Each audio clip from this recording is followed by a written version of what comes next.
ಹೊಳೆನರಸೀಪುರ ತಾಲೂಕಿನ ಹರದನಹಳ್ಳಿಯಲ್ಲಿರುವ ಮನೆ ದೇವರು ಶ್ರೀ ದೇವೇಶ್ವರ ದೇವಾಲಯ ಹಾಗೂ ಹಳೇಕೋಟೆ ಬೆಟ್ಟದ ಶ್ರೀ ರಂಗನಾಥಸ್ವಾಮಿ ದೇವಾಲಯದಲ್ಲಿ ಕಾರ್ತಿಕ ಸೋಮವಾರ ಪ್ರಯುಕ್ತ ನಿಖಿಲ್ ಕುಮಾರಸ್ವಾಮಿ ಅವರ ಪತ್ನಿ ರೇವತಿ ಪುತ್ರ ಅವ್ಯನ್ನೊಂದಿಗೆ ಭೇಟಿ ನೀಡಿ ಪೂಜೆ ಸಲ್ಲಿಸಿದರು. ಶಾಸಕ ರವಿ ಗಾಣಿಗ ಅವರು ಕಾಂಗ್ರೆಸ್ ಶಾಸಕರಿಗೆ 50 ಕೋಟಿ ರೂಪಾಯಿ ಆಫರ್ ಕೊಟ್ಟಿರುವ ಸಾಕ್ಷ್ಯ ಇರುವುದಾದರೆ ದಾಖಲೆಗಳನ್ನು ಜನರ ಮುಂದೆ ಇಡಲಿ, ಗಾಳಿಯಲ್ಲಿ ಗುಂಡು ಹೊಡೆಯುವ ಕೆಲಸ ಆಗಬಾರದು.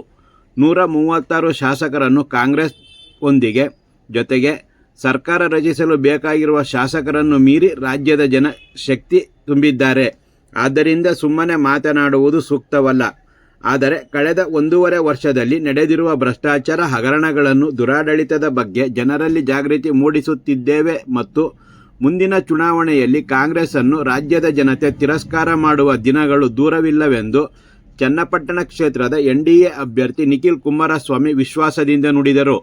ನಂತರ ಮಾತನಾಡಿ, ಕಳೆದ ವರ್ಷ ಚುನಾವಣೆ ಬಳಿಕ ಮನೆ ದೇವರಿಗೆ ಬಂದಿದ್ದು ಅಂದಿನಿಂದ ಇಂದಿನವರೆಗೆ ನಮ್ಮ ಮನೆ ದೇವರ ಆಶೀರ್ವಾದ ಪಡೆದಿರಲಿಲ್ಲ. ಹಾಗಾಗಿ ಇಂದು ದೇವಸ್ಥಾನಕ್ಕೆ ಬಂದು ದರ್ಶನ ಪಡೆದಿದ್ದೇನೆ ಎಂದರು. ಈ ಉಪಚುನಾವಣೆಯಲ್ಲಿ ನನ್ನ ಸ್ಪರ್ಧೆಯು ಅತ್ಯಂತ ಅನಿರೀಕ್ಷಿತವಾಗಿದ್ದು ಸ್ಪರ್ಧಿಸಲು ಅನೇಕ ಕಾರಣಗಳಿದೆ ಮತ್ತು ಅದು ತೆರೆದ ಪುಸ್ತಕ, ಎಲ್ಲ ಜಗಜ್ಜಾಹೀರವಾಗಿದೆ ಹಾಗೂ ಪಕ್ಷದ ವರಿಷ್ಠರು ನೀಡಿದ ಆದೇಶಕ್ಕೆ ತಲೆಬಾಗಿ ಚುನಾವಣೆಯಲ್ಲಿ ಸ್ಪರ್ಧೆ ಮಾಡಿದ್ದೇನೆ. ಪಕ್ಷದ ಅಸ್ತಿತ್ವ ಪ್ರಶ್ನೆ ಎಂದು ಹಳೆ ಮೈಸೂರು, ಉತ್ತರ ಕರ್ನಾಟಕ ಭಾಗದಿಂದ ಕಾರ್ಯಕರ್ತರು ಆಗಮಿಸಿ ನನ್ನ ಪರವಾಗಿ ಚುನಾವಣೆಯ ಪ್ರಚಾರದಲ್ಲಿ ತೊಡಗಿಸಿಕೊಂಡು ಚುನಾವಣೆಯಲ್ಲಿ ಗೆಲುವು ಆಗಲೇಬೇಕು ಎಂದು ಶ್ರಮಿಸಿದ್ದಾರೆ. ಮಾಜಿ ಸಚಿವರು, ಶಾಸಕರು, ಹಿರಿಯರು, ಯುವಕರು ಉತ್ಸಾಹದಿಂದ ನನ್ನ ಜೊತೆ ಹೆಜ್ಜೆ ಹಾಕುತ್ತಾ ನನ್ನ ಚುನಾವಣೆಗಾಗಿ ಶ್ರಮಿಸಿದ್ದಾರೆ. ನನ್ನ ಜೀವನದ ಮುಂದಿನ ದೀರ್ಘಕಾಲ ರಾಜಕಾರಣದಲ್ಲಿ ಉದ್ದಗಲಕ್ಕೂ ನೆನಪಿಸಿಕೊಳ್ಳುತ್ತೇನೆ ಎಂದು ಅಭಿನಂದಿಸಿದರು. ದೇವೇಗೌಡರು ಕುಮಾರಣ್ಣ 1200 ಕೋಟಿ ರೂಪಾಯಿ ಅನುದಾನ ತಂದು ಚನ್ನಪಟ್ಟಣ ಅಭಿವೃದ್ಧಿ ಮಾಡಿದ್ದಾರೆ. ಜನರು ಆಶೀರ್ವಾದ ಮಾಡಿದರೆ ಮುಂದಿನ ದಿನಗಳಲ್ಲಿ ಯುವ ಸಮುದಾಯಕ್ಕೆ ಆದ್ಯತೆ ಕೊಡುತ್ತೇನೆ ಮತ್ತು ಉದ್ಯೋಗ ಸೃಷ್ಟಿ ಮಾಡಲು ದೃಢ ಸಂಕಲ್ಪ ಮಾಡಿದ್ದೇನೆ ಎಂದರು. ಚುನಾವಣೆ ಫಲಿತಾಂಶದ ಬಗ್ಗೆ ಬೆಟ್ಟಿಂಗ್ ಕಟ್ಟಿ ಆರ್ಥಿಕ ನಷ್ಟ ಅನುಭವಿಸಬೇಡಿ. ಬೆಟ್ಟಿಂಗ್ನಿಂದಾಗಿ ಯುವಕರು ಆತ್ಮಹತ್ಯೆಗೆ ಶರಣಾಗುತ್ತಿದ್ದಾರೆ. ಆದ್ದರಿಂದ ಯಾರೂ ಬೆಟ್ಟಿಂಗ್ ಕಟ್ಟಬೇಡಿ. ಫೋನ್ ಸ್ವಿಚ್ ಆಫ್ ಮಾಡಿ ಮಲಗಿ, ಭಗವಂತ ಇದ್ದಾನೆ ಎಂದು ಸಲಹೆ ನೀಡುವ ಜೊತೆಗೆ ಜನರ ಹಾಗೂ ದೇವರ ಆಶೀರ್ವಾದದಿಂದ ಗೆಲ್ಲುವ ವಿಶ್ವಾಸವಿದೆ ಎಂದರು. ಚನ್ನಪಟ್ಟಣದಿಂದ ರಾಜ್ಯ ಸರ್ಕಾರವನ್ನು ಎದುರಿಸುವ ನಾಯಕ ಬೇಕೆಂದು BS ಯಡಿಯೂರಪ್ಪ ಅವರು ನನ್ನ ಕರೆದು ಟಿಕೆಟ್ ಘೋಷಣೆ ಮಾಡಿದರು ಎಂದು ತಿಳಿಸಿ, ಟಿಕೆಟ್ ಕೊಟ್ಟಿರುವುದು ನನ್ನ ಸೌಭಾಗ್ಯ, ಅವಕಾಶ ಸಿಕ್ಕಿದೆ. ಕ್ಷೇತ್ರದ ಜನತೆ, ತಾಯಂದಿರು ತಲೆ ಮೇಲೆ ಕೈಯಿಟ್ಟು ಆಶೀರ್ವಾದ ಮಾಡಿದ್ದಾರೆ. ನನ್ನ JDS ಪಕ್ಷದ ಇತಿಹಾಸದಲ್ಲಿ ಇಂತಹ ಚುನಾವಣೆ ನಡೆದಿರಲಿಲ್ಲ.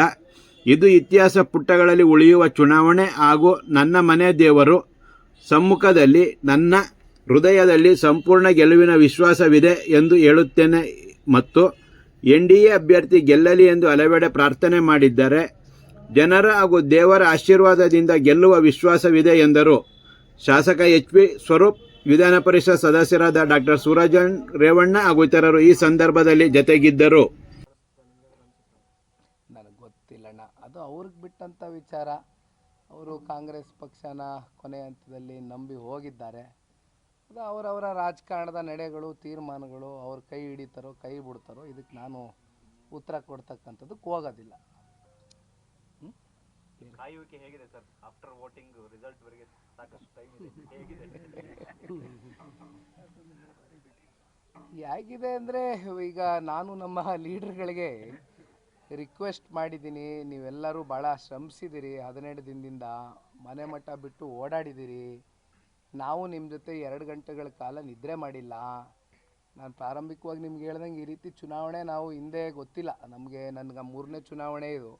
ಆದರೆ ಹಿಂದೆ ಯಾವ್ಯಾವ ರೀತಿ ಚುನಾವಣೆಗಳು ನಡೆದಿದೆ ಅಂತಕ್ಕಂಥದ್ದು ನನಗೆ ಗೊತ್ತಿಲ್ಲ. ಆದರೆ ಈ ರೀತಿ ಚುನಾವಣೆ ಮುಂದೆ ನಡೆಯುತ್ತೋ ಹಿಂದೆ ನಡೆದಿತ್ತೋ ಅದು ನಮಗೆ ಗೊತ್ತಿಲ್ಲ.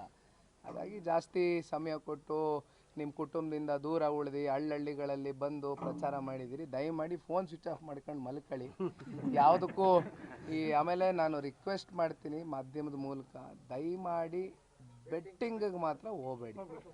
ಬೆಟ್ಟಿಂಗ್ ದಂಧೆ ನಿಜಕ್ಕೂ ಕೂಡ ಇದು ಯಾರ ಜೀವನವನ್ನು ರೂಪಿಸೋದಿಲ್ಲ, ಬದಲಾಗಿ ಇದು ಬದುಕು ಹಾಳಾಗ್ತದೆ. ದಯಮಾಡಿ ಆರ್ಥಿಕವಾಗಿ ನೀವೇನು ದುಡಿಮೆ ಮಾಡ್ಕೊಂಡಿರ್ತಕ್ಕಂಥ ದುಡ್ಡು ಪ್ರಾಮಾಣಿಕವಾಗಿ ಗಳಿಸಿರ್ತೀರಿ ದುಡ್ಡನ್ನ, ಅಂಥ ದುಡ್ಡನ್ನ ದಯಮಾಡಿ ಬೆಟ್ಟಿಂಗ್ ದಂಧೆ ಮೂಲಕ ಹಾಳು ಮಾಡ್ಕೊಬೇಡಿ. ಕೈ ಜೋಡಿಸಿ ಮನವಿ ಮಾಡ್ತೀನಿ, ಯಾರೂ ಬೆಟ್ಟಿಂಗಿಗೆ ಹೋಗಬೇಡಿ. ಯಾಕೆಂದರೆ ಅದರಲ್ಲೂ ಇಂಥ ಚುನಾವಣೆಗಳು ರಾಜ್ಯ ರಾಷ್ಟ್ರ ಮಟ್ಟದ ಗಮನ ಸೆಳೆದಿರ್ತಕ್ಕಂಥ ಚುನಾವಣೆಗಳು ಸಾಮಾನ್ಯವಾಗಿ ಕರೀತಾರೆ, ವಿರೋಧಿಗಳು ಕರೀತಾರೆ. ಸ್ವಲ್ಪ ನಮ್ಮಲ್ಲೂ ಇಲ್ಲಪ್ಪ ಬಂದು ಬೆಟ್ಟಿಂಗ್ ಮಾಡಬೇಕಂತ ನನಗೂ ಒಂದಷ್ಟು ಜನ ಫೋನ್ ಮಾಡಿದರು. ನಾನು ಹೇಳಿದೆ ಫೋನ್ ಸ್ವಿಚ್ ಆಫ್ ಮಾಡ್ಕೊಳ್ಳಿ, 23ನೇ ತಾರೀಕು ಎಲ್ಲರೂ ಭೇಟಿ ಮಾಡೋಣ, ಅಲ್ಲಿವರೆಗೂ ಆರಾಮಾಗಿ ನಿಮ್ಮ ಕುಟುಂಬದ ಜೊತೆ ಕಾಲ ಕಳೀರಿ ಅಂತ ರಿಕ್ವೆಸ್ಟ್ ಮಾಡಿದ್ದೀನಿ. ಚನ್ನಪಟ್ಟಣದಲ್ಲೇ ಬೆಟ್ಟಿಂಗ್ ಭಾಳ ಜೋರು ಅದೇ ಬೇಡಣ್ಣ, ಅನವಶ್ಯಕತೆ ಇವೆಲ್ಲ. ಬೆಟ್ಟಿಂಗ್ ಅಂತಕ್ಕಂಥದ್ದು ಇಟ್ಸ್ ಎ ಗ್ಯಾಂಬ್ಲಿಂಗ್. ಈಗ ಲಾಟ್ರಿ ನಿಷೇಧ ಮಾಡಿದ್ರು ಕುಮಾರಣ್ಣವರು ಅಂತ ನಾವು ಚರ್ಚೆ ಮಾಡ್ತೀವಿ, ಆದರೆ ಇನ್ನೊಂದು ಮತ್ತೆ ಉತ್ಪತ್ತಿಯಾಗಿದೆ ಆನ್ಲೈನ್ ಗೇಮಿಂಗ್ ಬಗ್ಗೆ. ಭಾಳ ಜನ ಯುವಕರುಗಳು ಇವತ್ತು ಬಲಿ ಆಗ್ತಾ ಇದ್ದೀವಿ. ನಿಜ ಹೇಳಬೇಕು ಅನ್ನೋದಾದರೆ ಹಳ್ಳಿಗಳಲ್ಲಿ ನಮ್ಮ ತಾಯಂದ್ರುಗಳು ತುಂಬ ಜನ ಆತ್ಮಹತ್ಯೆ ಮಾಡ್ಕೊತಾ ಇದ್ದಾರೆ ಯುವಕರು ಆನ್ಲೈನ್ ಗೇಮಿಂಗಿಗೆ ಬಲಿಯಾಗಿ.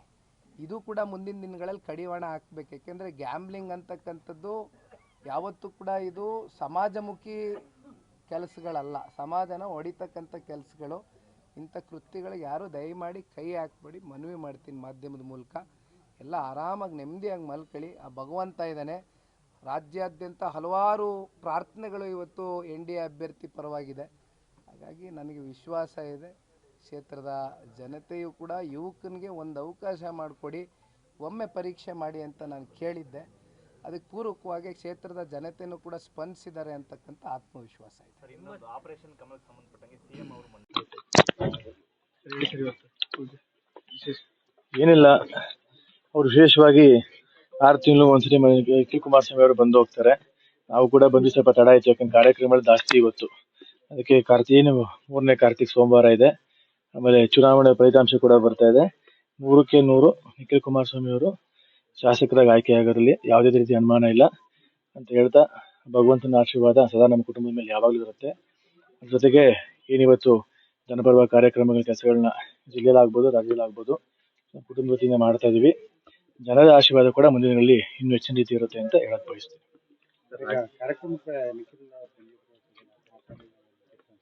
ಅದು ಸ್ವಲ್ಪ ಒಂದು ಅರ್ಧ ಗಂಟೆ ಲೇಟ್ ಆಗ್ಬಿಡ್ತು. ಅವರು ಫಸ್ಟ್ ಇಲ್ಲಿಗೆ ಬರ್ತೀನಿ ಅಂದ್ರು, ಅವ್ರ ಆಮೇಲೆ ಎಲ್ಲೂರಿಗೆ ಹೋದ್ರು. ಎಲ್ಲೂರು ದೇವರ ಮನೆ ಅಲ್ಲ, ಹೆಣ್ಣಿನ ಮನೆ ದೇವರದು. ಅವ್ರು ಅಲ್ಲಿಗೂ ಫಸ್ಟ್ ಹೋಗಿ ಅದು ಸ್ವಲ್ಪ ಒಂಚೂರು ಡಿಫರೆನ್ಸ್ ಆಯ್ತು, ಅರ್ಧ ಗಂಟೆ ಕಾಲಾವಕಾಶ ಡಿಫರೆನ್ಸ್ ಆಯ್ತು, ಅಷ್ಟೇನಿಲ್ಲ. ಸ್ವಲ್ಪ ಪರವಾಗಿಲ್ಲ, ಇನ್ನು ಎದ್ದು ಓಡಾಡಬೇಕು ಅವರು. ಈಗ ಸ್ವಲ್ಪ ಏನು ಶ್ವಾಸಕೋಶ ಎಲ್ಲ ಸ್ವಲ್ಪ ಒಂದು ಇನ್ಫೆಕ್ಷನ್ ಇತ್ತು, ಅದೆಲ್ಲ ಕ್ಲಿಯರ್ ಆಗಿದೆ. ಒಂದ್ ರೀತಿ ಬೆಟರ್ ಆಗಿದ್ದಾರೆ, ಪರವಾಗಿಲ್ಲ. ಸರ್, ರಾಜ್ಯದಲ್ಲಿ ರೇಷನ್ ಕಾರ್ಡ್ ರದ್ದು ಆಗ್ತಾ ಇದೆ ಅಂತ ಸುಮಾರು 10ರಿಂದ 11 ಲಕ್ಷ ಕಾರ್ಡ್ಗಳು ರದ್ದಾಗಿದೆ. ಅದರಲ್ಲಿ BPL ಇಂದ APL ಗೆ ಮೇಲ್ದರ್ಜೆಗೆ ಇರ್ತಾ ಇದ್ದಾರೆ.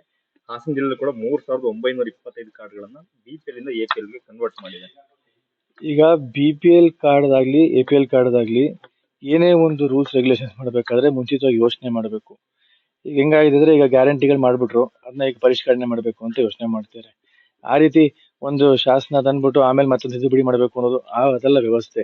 ಈಗ BPL ಇಂದ APL ಈಗ ಆಯ್ತು, ಕಾರ್ಡ್ ಇಟ್ಕೊಂಡಿದ್ದಾರೆ, ಅದು ಇಟ್ಕೊಂಡಿದ್ದಾರೆ ಅಂತ ಹೇಳ್ತಾರೆ, ಆಯ್ತು ಒಪ್ಕೊಂತೀನಿ, ಇಲ್ಲ ಅಂತಲ್ಲ. ನಾವು ಕನ್ವರ್ಟ್ ಮಾಡ್ತೀವಿ, ಅವ್ರಿಗೆ ನಾವು BPL ಕಾರ್ಡಿನ ಸವಲತ್ತುಗಳನ್ನ ಕೊಡೋಕೆ ಅವಕಾಶ ಆಗಲ್ಲ ಅಂತ ಹೇಳ್ತಾರೆ. ಬಟ್ ಏನೇ ಒಂದು ರೂಲ್ಸ್ ಅಂಡ್ ರೆಗ್ಯುಲೇಷನ್ ಮಾಡ್ಬೇಕಾದ್ರೂ ಮುಂಚೆನೆ ತೀರ್ಮಾನ ಮಾಡ್ಕೊಂಡು ಸಾಕಷ್ಟು ಜನ IAS ಮತ್ತೆ KS ಆಫೀಸರ್ಗಳೆಲ್ಲ ಇರ್ತಾರೆ, ಕಾರ್ಯದರ್ಶಿಗಳೆಲ್ಲ ಇರ್ತಾರೆ. ಎಲ್ಲರದು ಒಂದು ಒಮ್ಮತದ ಅಭಿಪ್ರಾಯ ತಗೊಂಡು ನಂತರ ನಿರ್ಧಾರ ತಗೋಬೇಕು ಅನ್ನೋದು ನನ್ನ ಅಭಿಪ್ರಾಯ. ಈಗ BPL ಇಂದ APL ಮಾಡ್ತಾರೋ ಅಥವಾ ಮತ್ತೆ APL ಕೆಲವರೆಲ್ಲ ಮತ್ತೆ ಕ್ಯಾನ್ಸಲ್ ಮಾಡಿದ್ರು. ಹಿಂದೆನೂ ಕೂಡ ಇದೇ ತರ ಆಗಿತ್ತು ಸರ್ಕಾರದಲ್ಲಿ ಒಂದ್ಸರಿ. ಬಟ್ ಅದ್ ನಾನು ಒಪ್ಪಲ್ಲ, ನನ್ನ ಅಭಿಪ್ರಾಯದಲ್ಲಿ ಒಪ್ಪಲ್ಲ. ಗ್ಯಾರಂಟಿಗಳಿಗೆ ಹಣ ಒದಗಿಸಕ್ಕಾಗ್ದೇನೆ ನಾನಾ ರೀತಿ ವಾಮಮಾರ್ಗಗಳು ಸ್ಟಾರ್ಟ್ ಆಗಿದಾವೆ.